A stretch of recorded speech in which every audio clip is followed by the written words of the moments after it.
Shalom saudara-saudara yang terberkati dengan anugerah terbesar berupa keselamatan di dalam Tuhan Yesus Kristus. Kiranya damai sejahtera dan kekuatan dari Allah Bapa senantiasa menyertai kita. Saudaraku, mari kita berdoa sebelum mendengarkan renungan firman Tuhan malam ini. Tuhan Allah kami, Allah yang Maha Kudus dan Maha Mulia, terima kasih buat sepanjang hari yang telah berlalu dengan baik. Dan di penghujung hari ini, kembali kami datang ke hadapan-Mu untuk bersateduh dan bersekutu dengan-Mu. Ajarilah kami melalui firman-Mu, singkapkanlah apa yang terselubung, sehingga mata kami bisa melihat kebenaran-Mu. Berikanlah kami kekuatan dan ketekunan untuk menjadi pelaku-pelaku firman yang melakukannya berdasarkan kasih kepadamu. Terima kasih Bapa, dalam nama Tuhan Yesus Kristus, kami berdoa dan mengucap syukur. Amin. Saudara yang terkasih di dalam Kristus, ayat Alkitab untuk renungan firman Tuhan malam ini akan kita ambil dari Markus 5 ayat 40. Tetapi mereka menertawakan dia, maka diusirnya semua orang itu, lalu dibawanya ayah dan ibu anak itu dan mereka yang bersama-sama dengan dia masuk ke kamar anak itu. Latar belakang ayat tersebut adalah saat Tuhan Yesus tiba di rumah Yairus untuk menyembuhkan anak perempuannya yang ternyata telah mati.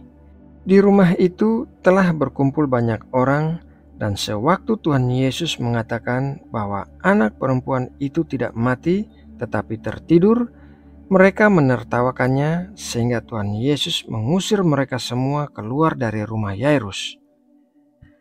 Ada sebagian orang berpikir bahwa Tuhan Yesus adalah pribadi yang lemah lembut sehingga tidak mungkin melakukan hal-hal yang kasar atau menyakiti orang lain. Namun dalam kisah ini, Tuhan Yesus menunjukkan ketegasannya dalam menangani orang-orang di sekitarnya yang bisa mengganggu rencana Tuhan Yesus untuk mengadakan mujizat. Sama halnya dengan apa yang dialami oleh Tuhan Yesus di rumah Yairus, mungkin saat ini ada di antara kita yang sedang dikelilingi oleh orang-orang yang menertawakan kita. Mungkin orang-orang itu menertawakan iman kita atau mimpi-mimpi kita, atau bahkan menertawakan keinginan kita untuk berubah. Terhadap orang-orang seperti ini, kita harus mengambil tindakan yang tegas, yaitu tindakan yang pertama adalah menjauhi mereka.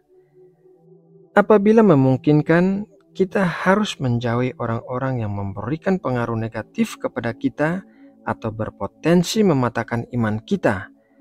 Kita tidak perlu berpura-pura kuat atau berpikir bahwa kita bisa mengatasi perkataan atau perbuatan mereka terhadap kita. Pertarungan mental seperti itu bisa jadi sangat melelahkan dan pada akhirnya benar-benar bisa mematahkan iman kita. Tindakan yang kedua adalah tidak membiarkan mereka mempengaruhi kita. Sangat disayangkan bahwa kadang-kadang orang yang menertawakan kita atau memberikan pengaruh yang negatif adalah orang terdekat atau keluarga kita. Terhadap orang semacam ini, kita tidak bisa menghindari atau menjauhi mereka, sehingga kita harus melakukan tindakan yang kedua, yaitu tidak membiarkan mereka mempengaruhi kita. Sebuah pepatah bijaksana mengatakan bahwa kita tidak bisa mengusir burung yang terbang di atas kepala kita, tetapi bisa menggagalkan mereka membuat sarang di atas kepala kita. Maksudnya adalah kita tidak bisa melarang orang menertawakan kita atau mengatakan perkataan yang negatif, akan tetapi kita bisa bertindak untuk tidak membiarkan hal itu menetap di dalam hati dan pikiran kita.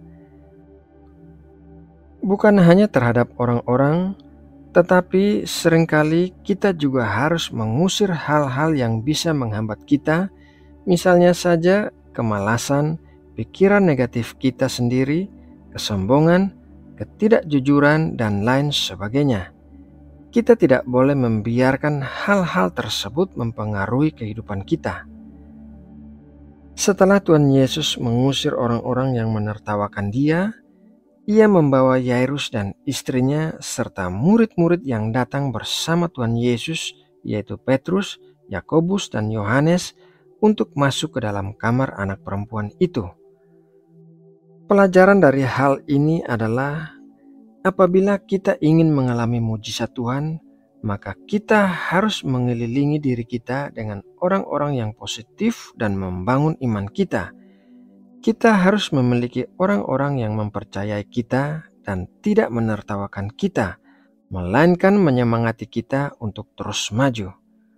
Orang tidak dapat maju dan sukses sendirian, melainkan membutuhkan orang-orang lain untuk menopangnya, dan orang-orang itu tentulah bukan orang yang memberikan pengaruh negatif.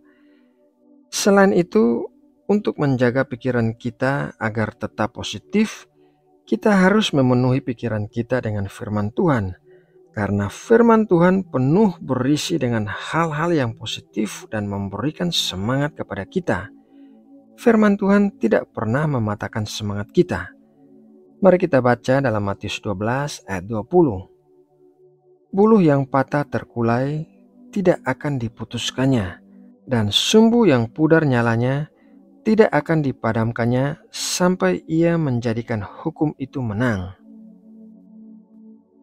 Saudara yang terkasih di dalam Kristus, melalui renungan firman Tuhan malam ini, marilah kita bertindak tegas terhadap orang-orang atau hal-hal yang bisa mempengaruhi kita secara negatif. Kiranya kita semua bisa menjalani kehidupan yang positif dan produktif di dalam Tuhan. Nah, saudaraku, demikianlah renungan firman Tuhan malam ini. Mari kita berdoa untuk menutup renungan hari ini. Bapa Surgawi, sungguh kami bersyukur untuk makanan rohani yang baru saja kami terima. Kiranya setiap firman-Mu dapat tertanam dengan kuat di dalam hati kami dan berakar, bertumbuh, serta menghasilkan buah-buah yang melimpah. Kiranya firman-Mu menuntun dan menerangi jalan-jalan yang akan kami lalui. Bapa, di malam hari ini kami berdoa agar Engkau juga menerangi hati kami dan hal-hal apa yang ada di dalamnya.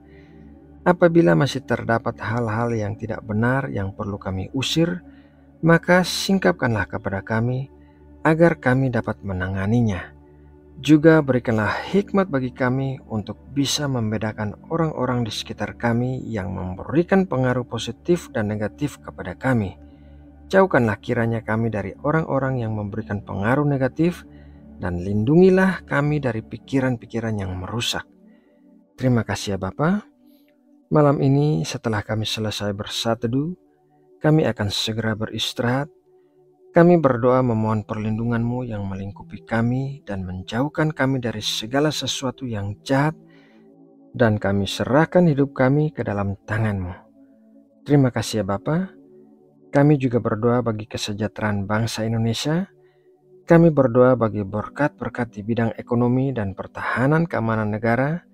Kiranya Engkau juga memberkati para pemimpin negara ini dengan kejujuran dan keberanian untuk melakukan hal-hal yang benar yang sesuai dengan kehendak-Mu. Terima kasih Bapa atas kasih dan anugerah-Mu yang besar bagi negeri kami. Dalam nama Tuhan Yesus Kristus, kami berdoa dan mengucap syukur. Amin.